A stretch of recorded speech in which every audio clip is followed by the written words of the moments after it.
Hello and welcome to this special coronation celebration edition of a grand tour with my great-great-granddad. My name's Ed Hill, and this is the podcast dedicated to the journals of my great-great-grandfather William Mowbray Scott, written back in the 1840s. Ooh, yes. So it just happens to coincide that I'm completing this episode on the same day as the coronation of Charles III. So I thought I should mark it in some way. Whatever your thoughts on the monarchy, it's a significant historical event in the annals of history of this country. Rule Britannia, Britannia rule the waves. Shame about the weather. So welcome. If you're tuning in again to the podcast, thanks for returning. I should say the usual things. If you Google a grand tour with my great-great-granddad, you should find the podcast coming up on all the various podcast platforms that are available. Do subscribe. That's really good if you can. It helps to grow the popularity of the broadcast. And again, if you want to engage with me, you can do through the Twitter account, which is Scott of the Historic, and that's at 3G, that's the number 3, at 3G Grand Tour. There's also a Mastodon account, which is at Scotted at Universidon, and that's GG Grand Tour. And there's also a Facebook page, which is at Grand Tour with my great-great-granddad. And by all means, message me on those various interactive ways, which you can on social media. So perhaps I should say a little bit about this episode coming up. It's quite a nice one in a way. It's a little bit different from previous ones in that William is not talking so much about the architectural sights and sounds of Milan. In this one, he's talking about the market and very much all the food that's available.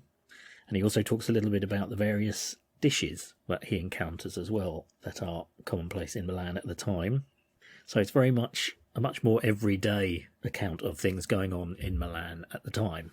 So it's nice from that point of view because it does give you kind of insight into daily life a little bit and the things that people bought and how they cooked a little bit. And also there's sort of dishes and things that we're sort of familiar with now that William seems to be encountering for the first time. So it's quite interesting when he talks of things that are, I think you could say, fairly familiar to us now. He's describing them as if they are a new and unknown dish or foodstuff. In this episode, he begins at the Piazza Vezziere, which is where the vegetable market is, and then he proceeds to then talk about all the various other markets that are in Milan and the foods that are available. And just at the end of the episode, there's a little bit of his, I think you could say now, fairly familiar opinions about things religious and the Catholic Church in particular. So I hope you enjoy it. As I say, it is an interesting episode, this one, and a bit different from certainly some of the previous ones we've had.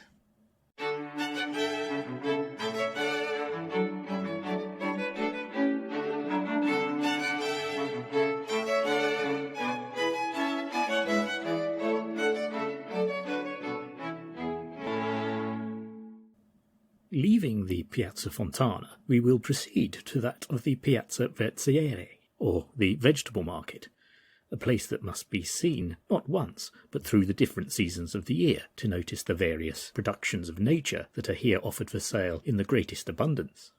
Potatoes, spinach, and salads of a dozen kinds, and these all the year round. Asparagus, green peas and beans early in the month of April, radishes, cauliflowers in the greatest abundance at all seasons, kidney beans, vegetable marrow, tomatoes, cucumbers, onions, yes, and cartloads of garlic. Of fruits, melons, shaddocks. A shaddock, or shaddocks, is a large citrus fruit, a bit like a grapefruit. It's actually bigger than a grapefruit. It's also known as a pomelo. I think it's kind of more widely known as a pomelo. But the kind of English name for it, which is obviously the one that William is using, and the name that was used in places like Jamaica and bits of the Empire, is shaddocks, after a Captain Shaddocks introduced it into the island of Jamaica to grow it there. I did actually buy one once. I think it was because he talks about them quite a lot as well when he's travelling across the Atlantic and visiting Caribbean islands. And they are rather nice. The flavour is slightly sweeter than a grapefruit. I remember it came wrapped in a polystyrene type net. I think I might have bought it in a shop in London, can't remember where. I would have thought it was available here locally, but I can see probably why they're not as popular, because the rind and skin is actually very, very thick. So you have to cut through a lot of very thick skin and rind to then actually get to the nice citrusy fruit below.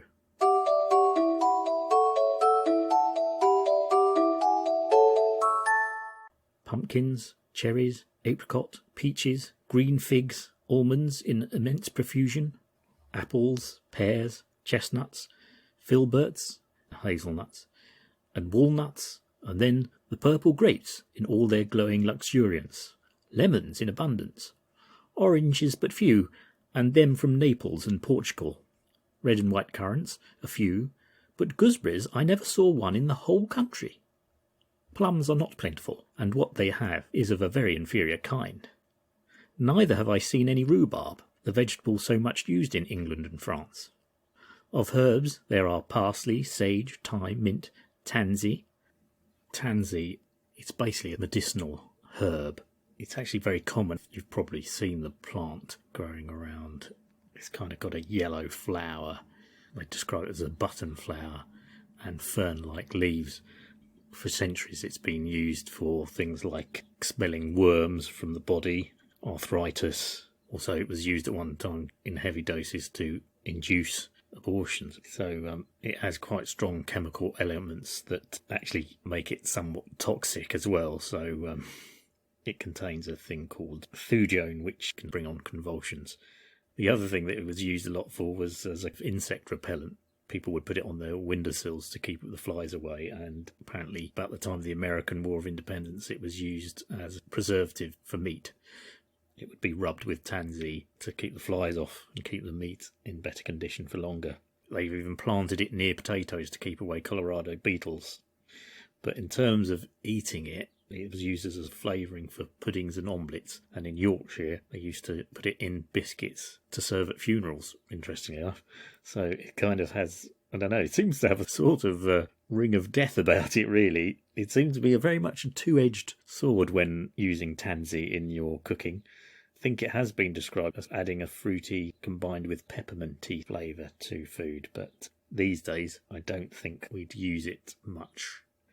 Apparently Jack Daniels, the whiskey maker, when he used to drink his whiskey, used to add a tansy leaf to give it a particular flavour, I suppose, a bit like lemon maybe. So tansy, certainly not commonly used in cooking these days, I would suggest, because of the inherent dangers. Would you like some tansy with that? Oh yes, please. Just a dash.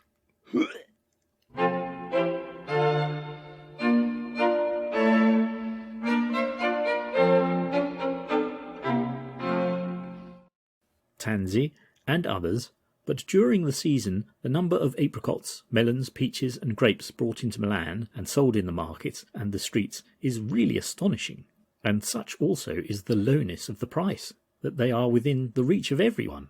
Indeed, the principal food of the lower classes in summer is fruit, and they always eat bread to it. In winter their principal food is boiled rice and vegetables, roasted and boiled chestnuts, salad and polenta, a sort of pudding made of maize or Indian corn, and such is their fondness for the latter article that I have actually seen a man sit down and eat 3 pounds of it, besides the quantity of bread at one meal, and then moistening the mass by swallowing a quart of wine. Their minestra, that's soup, so it's minestrone soup as we would know it, their minestra, or boiled rice, appears to an Englishman a strange mixture. It consists of rice boiled in broth and shredded cabbage, dry kidney beans or black peas, potatoes, etc., and then it must be well seasoned with their everlasting garlic. Indeed, the use of this vegetable amongst the Italians is universal, for I do not think there is scarcely any article prepared for food without their contriving to infuse some of this disagreeable plant. I just thought I'd stop here with William's comment and opinion about garlic because it reminded me, reading it again, of how attitudes have changed so much over the years to foreign food, particularly in the UK. He describes it as disagreeable. I mean, let's face it, historically, British food has a bad reputation of being plain and dull and not very tasty. What we'd call sort of meat and two veg, a lump of meat, potatoes, and a bit of overboiled vegetable like cabbage, maybe some gravy if you're lucky. Just sort of made me think of how much attitudes have changed, particularly about something like garlic. Because I can remember growing up as a kid, for example, French and Italian people using garlic in the food, and smelling of garlic was the butt of a lot of English humour. One example I can particularly remember is a comedy Carry On film, Carry On Henry, about Henry VIII, where Sid James, playing Henry VIII, keeps complaining about how one of his French wives smells of garlic. It's played by Joan Sims. I can't remember which queen she plays in the film. Joan Sims played a character called Queen Mary of Normandy in Carry On Henry, not actually one of Henry VIII's wives.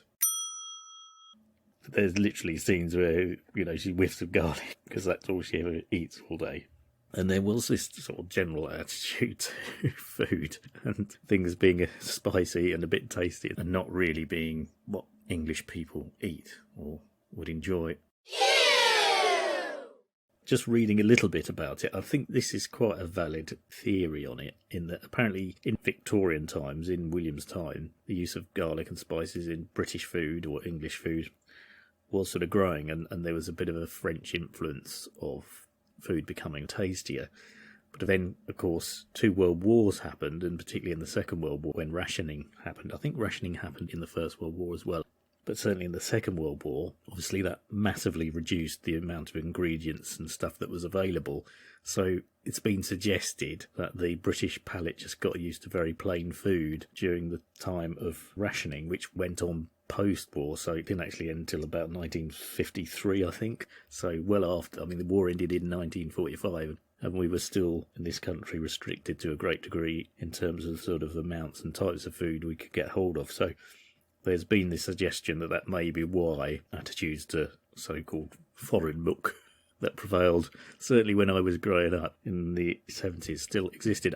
There's quite a famous English food writer called Elizabeth David, who very much in the post-war period, having spent a lot of time in Europe, brought back a lot of Mediterranean recipes and heavily influenced certainly English home cooking. And my mum definitely was influenced by her because she had all her cookery books, and I remember my mum talking about her quite a lot. I think my mum actually was a bit more adventurous in her home cooking than maybe some people were, but I suspect it was quite a middle class thing, that, to be honest. By the way, if you want to do a bit of additional research, Google Elizabeth David and read a bit about the history of her life. She certainly managed to pack an awful lot in. Now, the idea that garlic is in any way sort of exotic or unusual, and it just seems so antiquated. And in fact, these days, it's actually hard to find any references to garlic being humorous by British people and stuff anyway. It's such a sort of almost thing of the past. Actually, the things that mainly come up are all the great health benefits that are supposedly meant to be involved with eating garlic. I suppose it's just a natural thing that as post-war living standards did begin to improve slowly, and people did go on foreign holidays and become a bit more adventurous with their food. But now I have seen old carry-on films, and just the sort of the attitude to sort of foreign food, it is peculiarly what we would call postcard humour type thing that is very dated now and just seems, quite frankly, bizarre. But it does have a reputation for certain things in terms of the aroma that garlic produces on people's breath. Apparently the Queen, the late Queen, was very anti having any garlic in her food. You maybe think, well, that makes sense because she had to talk to a lot of people all the time. And apparently, generally in the royal family cuisine, garlic is a bit of a no-no. Of course, the Queen herself was a product of the Second World War era, so maybe she in some way encapsulated those views about the use of garlic in food and Britain. I don't know, it's a bit like Irish jokes and things like that. French and Italians and Europeans smell of garlic, and that's... Oh dear. But there we are. William obviously doesn't like it either. It's quite hard to pin down the history of things. So maybe early Victorian era, garlic wasn't being used much in British cuisine. And maybe it progressed more. And then the World Wars came along, and some people have said, well, other countries also had rationing and their cuisine remained tastier. But it does, to me, make sense, that theory that rationing was something that made British people's attitudes to food rather conservative and dull for a long period. In the 1990s, it was very much a thing amongst chefs to claim that British food was the best in the world because it had improved so much. Specious, I think, is the word, argument, pointless argument, who produces the best food in the world. It's all totally subjective anyway, isn't it? So that reminds me, eating out in those days was just so much rarer as well. Growing up, there was really only one good Italian restaurant in our town, Giovanni's, and if your parents went out to eat there, of course us kids didn't go because too problematic. It was a big deal if they went out to Giovanni's to have a meal. I remember reading Oliver Postgate's biography, who was the creator of Bagpuss, where he did all the stories and the narration and animation, and Peter Firmin did all the artistic side of the development of the small films, productions like The Clangers and Bagpuss. I remember reading in his biography they'd got another contract to do some more series for the BBC, and to go out and celebrate, they said, oh, we all went out to Giovanni's, because they didn't live far from us here. In fact, I used to go past on the bus the barn where the Clangers and Bagpuss and everything was made. And in fact... And now it's time for another boring childhood anecdote. I actually went there because my mum... terribly tweet. My mum was a beekeeper, and Peter Firmin's wife was a beekeeper as well, I think. And beekeeper associations and clubs, one of the things they do is they invite everyone round from time to time during the summer months to have a look at their hives and have a cup of tea and a slice of cake. And I'd occasionally get roped into going along to one of these things. We were just so compliant then as kids, weren't we? We just did what our parents said. Come along to this boring thing. Try to drag my children along to something like that now. They'd just tell me quite frankly in no uncertain terms where to go. Anyway, it was at Peter Firmin's house, and there on the shelves in the sitting room or dining room were all the clangers, all the real actual clangers were all there, which was nice. And Peter Firmin gave me an Ivor the Engine badge, I remember. And I've been telling people that anecdote for years and years, and they've probably heard it several times over and over by now. I am digressing from this fact about garlic being considered a not nice vegetable by William.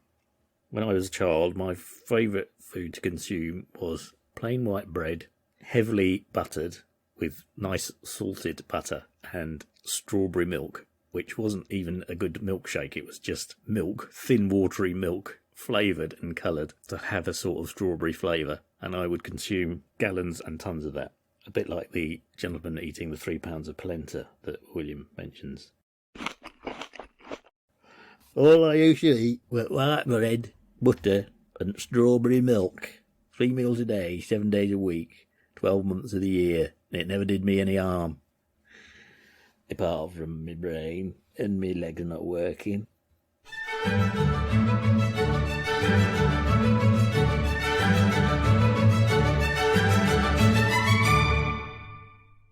The Piazza Mercato, or General Market, adjoins the vegetable one. And here in the spring, but more especially during Lent, the supply of fish is very great, brought principally from Lago Maggiore, Lake Maggiore, and the Lago di Garda, Lake Garda, pike of an enormous size, roach, dace, and eels, many species that I have never seen before, salmon trout from the lakes, and most splendid salmon and herrings from the Mediterranean Sea. The supply of turkeys, geese and ducks is very good, but of fowls and chickens, the quantity consumed in Milan is enormous, and they are also of most excellent quality. But there are two other articles here which you do not see in an English market. Sparrows and all kinds of small birds, blackbirds, thrushes, and every variety of finch tribe. The other is frogs, and I do not know a more disgusting sight than to see a parcel of ugly old women sitting, skinning them alive and cutting off their heads, the poor creatures continuing to jump about a long period after this revolting process. The supply of game is not very large, Lombardy having no game laws similar to England, but any person may procure a licence from the police to carry a gun, and have the privilege of killing game, and such a thing as a prosecution for trespass is unknown. Consequently, I've seen hares, pheasants, partridges, and woodcock, and rabbits are moderately plentiful. In the spring, the Milanese eat a considerable quantity of young goats, and speaking from experience, I can state that it is no despisable food. There is no regular flesh market, the butchers' shops being scattered in different parts of the city, and under very peculiar restrictions, and also closely watched by the police. All the cattle are obliged to be slaughtered at the public abattoir or slaughterhouse, and the retailers are of two distinct kinds. Those that are licensed for the sale of manzo, or beef, must sell that alone, and those for soriana, or cow beef, must sell that and nothing else. Just to explain, soriana is beef that's from older cows and cattle. So it's a bit like we'd have the distinction between lamb and mutton with sheep. So manzo is the beef equivalent of lamb, and the soriana would be the beef equivalent of mutton. The cattle are large, but the beef is in general of ordinary quality, owing to their not being properly fed, and in a great measure to their great age, as the oxen are all overworked by a mistaken policy that they do not like to part with them. Consequently, it is no uncommon thing for them to be 12, 14, and even 20 years old at the time they are slaughtered. They have no turnips here, and very little beetroot, and what there is of the latter article the people boil and eat themselves. As for the sheep, they are regular skeletons, long-legged brutes looking more like greyhounds than sheep. However, the Milanese eat no mutton. What is consumed in Milan is used by the German residents, but then the veal is of most excellent quality and flavour, and fortunately at all seasons of the year in great abundance. Pork there is none properly so speaking. They never think of killing one of those animals under 500 pounds weight, and I have actually seen some slaughtered that have weighed 840 pounds English. And when they have slaughtered one of those enormous animals, they use them something similar to the way northern fishermen use a whale. They take and skin them in the first instance, and convert their hides into leather. Then they take the fat of the body and salt it to be used in their minestrone. The flesh is in the next place taken from the bones and sold fresh, the small pieces being chopped up and made into sausages similar to Bologna ones. These, if properly prepared, will keep a very long period, and when highly seasoned with their everlasting garlic, are excellent food. The hams are either sold fresh or cured, but in neither way are they to be compared to English ones. The skin is taken off the legs in one entire piece, and then stuffed with mincemeat and herbs. These, when boiled and afterwards left till cold, are most delicious eating, and there is not an Italian preparation, in my opinion, at all to be compared to them. The hogs in this country are scarcely a degree removed from their wild breed. The flesh is therefore coarse, and the colour universally black.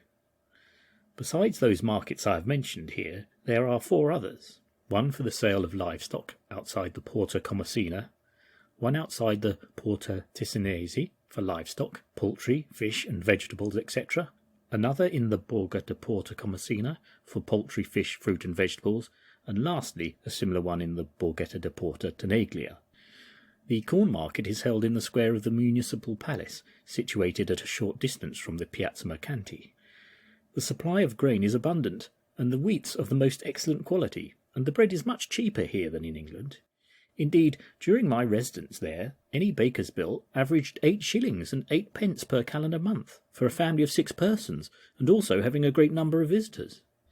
The greater part of the bread eaten by the lower classes is a mixture of maize or Indian corn with wheat flour, and in my opinion, confirmed by actual experience, much more nutritious and wholesome than bread made entirely of wheat flour. Vast quantities of wheat flour is manufactured into macaroni, vermicelli, etc., both for home consumption and for exportation, the trade of Milan being very considerable at one time in this article. But now, both in France and England, the larger manufacturers of this article have been established, and of course have a tendency to diminish the trade of Milan. Macaroni, however, is a most excellent and nutritious article of food, and the Italian method of preparing it is very superior.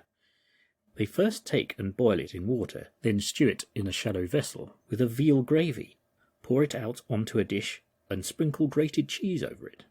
A dish of this, followed by a veal cutlet, vegetables and bread, with a pint of wine, will make any person an excellent dinner, for which at the most respectable hotels they will not charge you more than 10 pence English.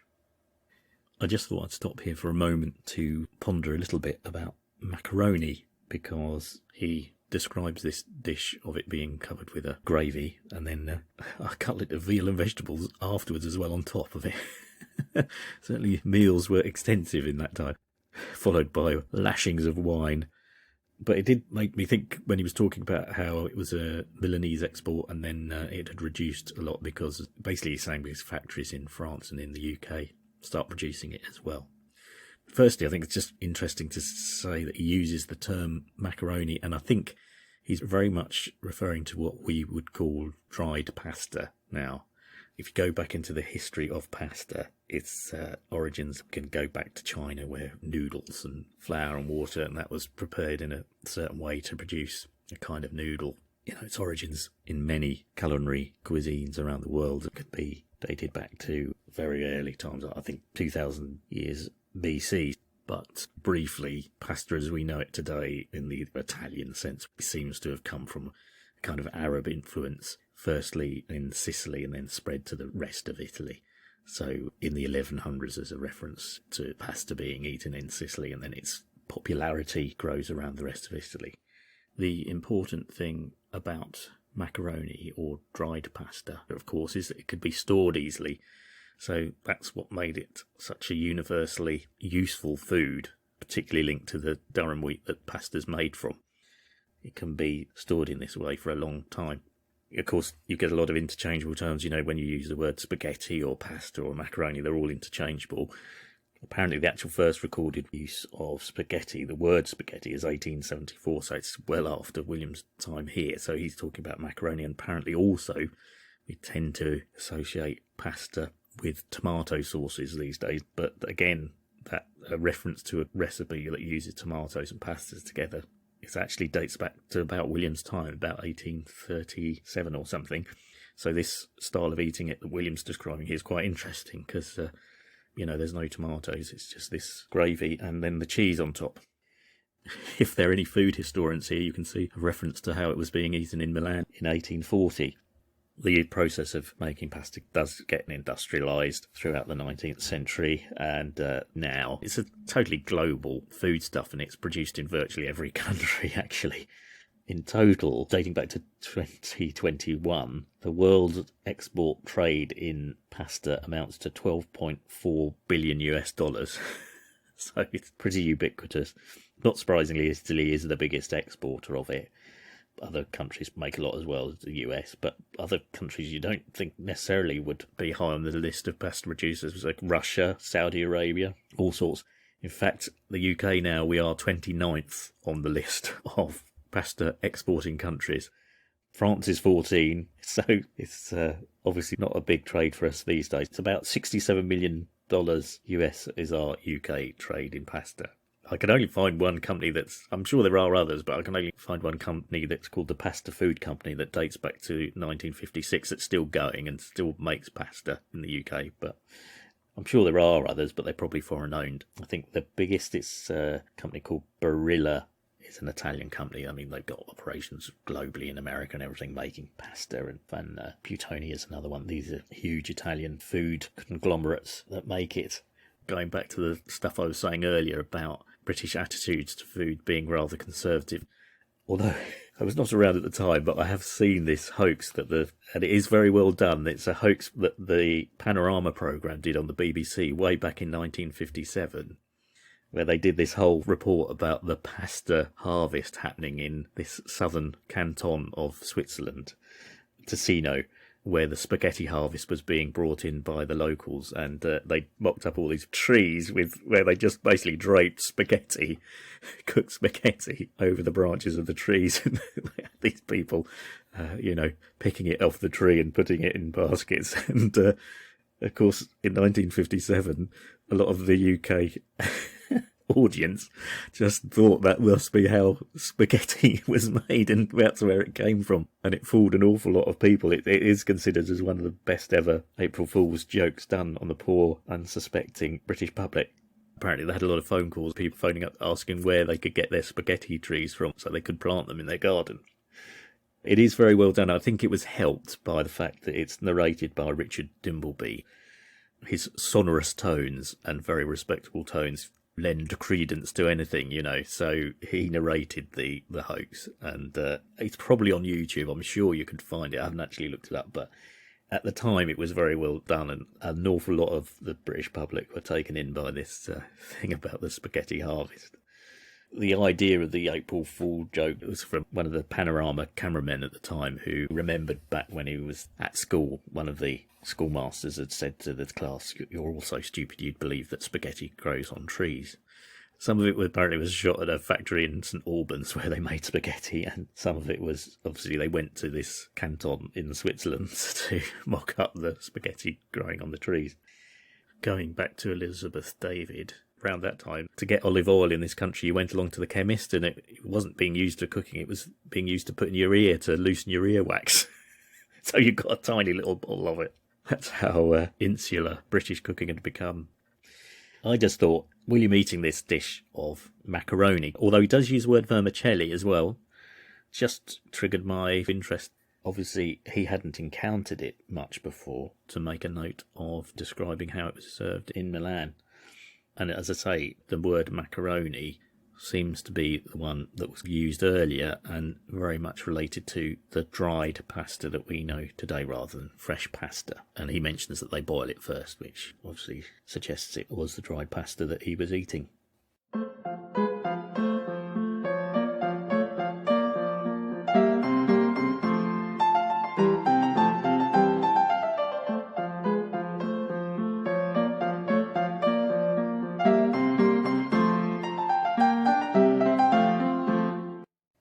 April 17th. This was Venerdì Santa, or Good Friday, and I went to the cathedral on this morning to hear the celebration of High Mass. The music, singing, chanting, and the services was very fine, and the congregation immensely large. Congregations far different to those in England as far as regards numbers. The western doors thrown open, and the nave and transept filled with people. There are no aristocratic pews or soft cushions, but all kneel before their Maker without regard to the rank or distinction of the persons. I visited the cathedral again in the evening, when it was splendidly illuminated. All the ornaments of the altar was removed, and in its place was a representation of the Mount of Cavalry. That's also known as Golgotha, the scene of the crucifixion. Mount of Cavalry, and the 3 empty crosses looming apparently against the evening sky. Indeed, so perfect was the illusion that if it had not been for the glittering chandelier behind me, I could have fancied myself in the open air.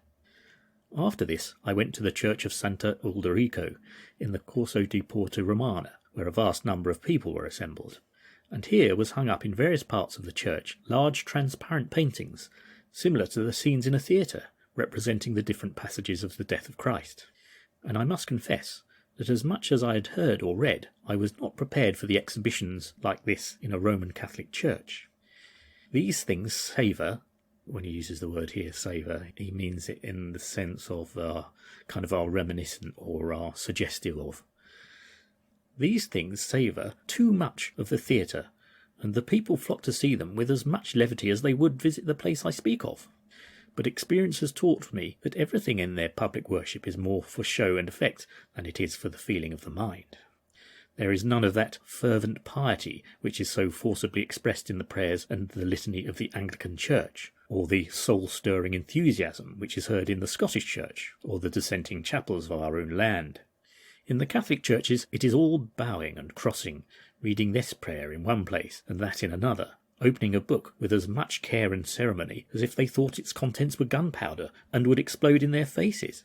and then the changing of robes, the burning of candles in broad daylight, the smoke of the incense, and a number of other ridiculous ceremonies. All these render the worship of the Catholic Church a complete mummery, and I have often felt shocked at the conduct of both men and women that have been regular attendants at church immediately after leaving it and rushing into all manners of wickedness, and then laying the flattering unction, anointment, to their souls, that by a bargain with the priest they could get whitewashed from all their offences.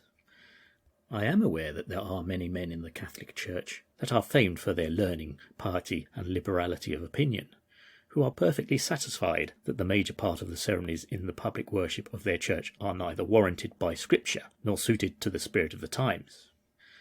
A spirit of inquiry is abroad on the continent as well as in Great Britain, and many of the absurd ceremonies of the Romish Church serve only as objects of ridicule to the well-informed, and in my opinion keep many of them from attending public worship, with the exception of the Spaniards and Portuguese and the half-Indians, half-Europeans of the Republic of Mexico. The reign of priestcraft is pretty well over, although without it is England, who, being the first to throw off the trammels of the Church of Rome, and who, whilst all other countries and many of her own servants think that the time has come for a reformation in her ceremonies and forms, appear by their attachment to Puseyism, also known as the Oxford movement, anxious to return to the old faith and all its absurd forms, ceremonies, and institutions. I'm going to stop here to talk a little bit about what William is discussing when he talks about the Catholic Church being rather too much like theatre and a mummery, as he calls it, and also this comment that he makes about the reign of priestcraft being over.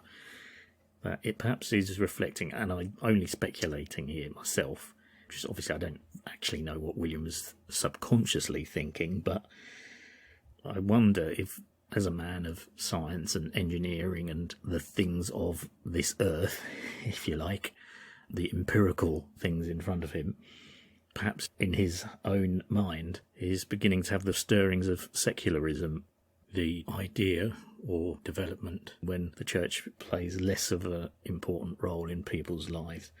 In fact, the word secularism was first coined by one of the proponents of it, a man called George Holyoake, and he first used that word in 1851, so only about 10 years after William is talking here. Just to say on this section, obviously, as we've heard many times before, William is already pretty anti a lot of the what he sees as rather overblown ceremonies and rituals of the Catholic Church. I think also just to remind us that he is writing this when he's in Mexico, and he's very anti the way he sees the Catholic Church operating in Mexico, so I think this is also influencing what he says here about how he sees it happening and working in the churches of Milan as well 4 years earlier. William at this time is perhaps in a way expressing that beginning of a new era, particularly in English society, which, well, some people say really only finally evolved until the 1960s, when religion really did take much more of a backseat in people's everyday lives. But he also, as I mentioned, he makes this reference, and it is very much of the time that he's writing, to Puseyism, or what's more generally known as the Oxford movement. He calls it Puseyism because, just to briefly explain, the Oxford movement started around about the 1830s in England, in the Anglican Church, and it was called that because it was a group of bishops who were centred around Oxford University, who essentially didn't like the more liberal aspects of the way the church, the Anglican Church, was going in terms of its ceremonies and religious practice and outlook. It was actually sparked off by an Act of Parliament, because remember, the Church of England is in some ways still governed by the government in a way, and there were some sort of land reforms related to the church in Ireland that were passed by the Parliament. I can't quite get to the bottom of it really, but it irked these members of the Oxford movement, particularly a man called John Keble, who then gave a sermon, I think it's called the National Apostasy Sermon. Basically, in the speech, he sets out where the Church of England is going wrong and how it should reform itself. He argues, essentially, the Anglican Church is a Catholic church, is a Roman Catholic church, and it should adhere more closely to the spirit, rituals, liturgy of the Catholic Church, and not be for want of a better word, more Protestant or Lutheran or whatever you want to say. So it's kind of a struggle, if you like, about what is at the heart of Anglicanism and what it should be. In fact, quite a lot of these members of the Oxford movement later just converted to Roman Catholicism anyway, and it's still something that goes on today. We call it High Church and Low Church. Very simply, you could say the High Church is more ritualistic and has more the trappings of the Catholic Church in its ceremonies, and more bowing and nodding and opening the Bible as if it had explosives in it, as William says. And it's all linked into all sorts of things. The Eucharist, transubstantiation or whatever it is, whether when you're eating the bread and wine, whether it transforms and actually becomes the blood and body of Christ while you're eating and drinking it. All that, people still debate it today. People who don't like their religion hard enough, don't like it lily-livered as it is in the Anglican Church, go over to Catholicism. The Oxford movement was quite influential, actually. I think you could say that it did at least kind of put a brake on the way the Anglican Church in its ceremonies went. And there is what they call Anglo-Catholicism, a branch of Anglicanism now, which is like the high-end bit of it. You could call it Roman Catholicism light, if you were being unkind. So when William's talking about how in Europe the spirit of priestcraft is over without England, because at that time, as he's writing it, this whole Oxford movement is beginning to evolve. He refers to it as Puseyism because Edward Pusey was another leading member of the Oxford movement too, who had written publications essentially arguing the same point of view as John Keble. So Puseyism was basically just another term for the movement. It was later really that it became more widely known as the Oxford movement, and it continued for quite a number of years. Its influence carried on really throughout the rest of the 19th century. I just thought, in my mind, is it William expressing this more secular view of the world that's beginning to evolve? In my rather simplistic view of it, to me, a very significant point in the rise of secularism, even if he would have not liked it being said at the time, was the publication of On the Origin of Species by Charles Darwin. And that didn't happen till 1859. So that's nearly 20 years after William is writing here. I mean, to me, that's a very significant moment if certainly you want to see how later the view of religion undoubtedly did change with that publication. As with all these things, they're kind of significant moments that happen, like the publication of that book. But then these things don't come out of nowhere. Other people are thinking these thoughts themselves, are wondering at least what the role of faith should be, even if they're not fully going down the road towards atheism. They're beginning to question the role of religion, and this would seem to me only natural in a society that was becoming more scientifically literate and advanced. Almost seems inevitable. Of course, there are many great scientists who consider themselves Christians, and the two are not necessarily mutually exclusive, of course, but it's an ongoing debate.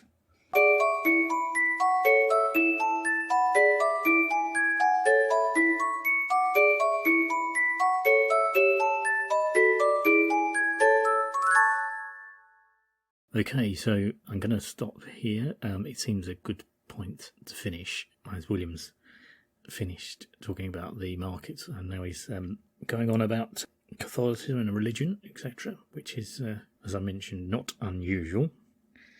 I have enjoyed doing this one. As I said at the beginning, it was a bit different from previous episodes, and it's very interesting to hear these descriptions of food. I think what is perhaps interesting, I would suggest, is William's general knowledge about the food and where it comes from and the different kinds.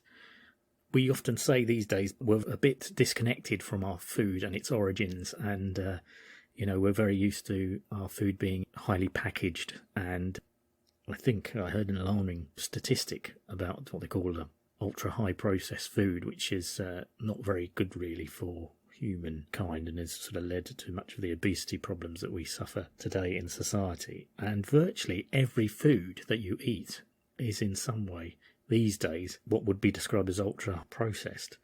Even something as simple as sausage, because they're packed with emulsifiers and things to preserve them. So, whereas Will obviously is in an era when the food is very, very much from farm to plate, or whatever you want to call it, or from lake to table in regards to the fish. And I suppose it's just his talk. I can only describe it as a sort of real awareness of the food. That may just be William, of course. He does seem to enjoy a good dinner. But I don't know, I just strike me maybe that's a kind of interesting insight into attitudes around food. Food was definitely less processed then. Meat, for example, was slaughtered near the town centres. The way people talk of the varieties of different meat, of these different types of beef and the age of the animals from which it comes and all this sort of thing, it's quite detailed, it's quite in-depth, and I wonder if amongst a lot of people there was just this, at that time, better general knowledge about the origins of their food and how it gets to be cooked and then consumed. That's it really. As I've mentioned before, do contact me through those social media channels, the Twitter account and the Facebook account, if you want to, because it's always really interesting to get some comments. However small or minor, it's good to know that people's interest has been provoked. So that's it for this episode. I hope you've enjoyed it. The next one will be, episode number 20. I've been doing these podcasts now for over a year. I would love to do them a bit more frequently than I'm able to, but it really does come down to about the monthly time frame in which I can manage to put them together and get them posted. So apologies if sometimes the gap between episodes is a bit long. If I didn't have to deal with blooming things like work, it would be great to be able to spend all my time doing this. But anyway, that's regrettably not possible. But I do hope you enjoy it, and as I do bang on a bit from time to time, it is nice to be able to reveal these things to you that have never really been made public before. So I think that does make them quite special in a way. I hope people feel that way. Maybe I'm just too damn close to it, Ed, as they say in crappy Hollywood movies. But I hope people can see the appeal. If you have been listening, I hope you've enjoyed it. If you haven't been listening, it doesn't really matter anyway. Do tell your friends if you think they'd be interested. I do look forward to welcoming you to the next episode of A Grand Tour with my great-great-granddad. Thanks very much for listening.